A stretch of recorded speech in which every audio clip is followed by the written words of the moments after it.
Okay, guys, finally figured out the fix for the document camera. I am going to run back through the questions that I was trying to do at the end of class that will be on the quiz for Wednesday. So this is for the Wednesday quiz. Okay.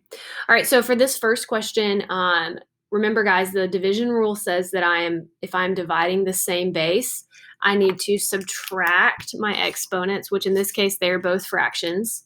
So I can see that they do not have a common denominator. So before I subtract them, I need to figure out what my least common multiple is. So that is another way of saying what is the smallest number that can be divided by 5 or 3.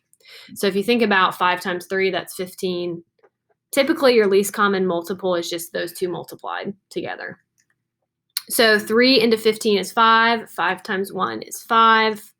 5 into 15 is 3. 3 times 4 is 12. So now I have equivalent fractions that have a common denominator of 15. So I'm going to subtract 12 minus 5, and I get 7 over 15. So that means my new exponent is 7 over 15. And if I wanted to write this with a radical, remember the inside exponent is the numerator. So that means this would be 3 to the 7th power. And then the denominator is my root. So that goes on the outside. Okay. So guys, don't forget you need a common denominator when subtracting fractions. I can give you more help one-on-one if you need with that part of the problem. All right, so this says explain why 4 to the 6th power divided by 16 is 4 to the 4th.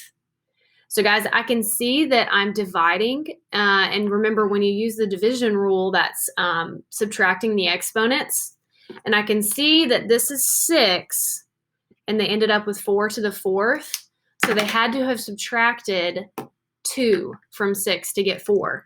And I know that there's another way to write 16. I can write that as 4 to the power of 2, because 4 times 4 is 16.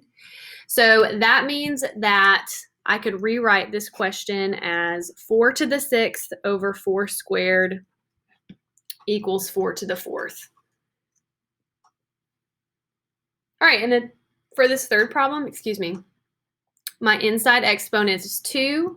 So that is the numerator of my exponent, and then my root is 3. So I can rewrite this with an exponent as 10 to the 2/3 power. Okay, guys, don't forget inside over outside.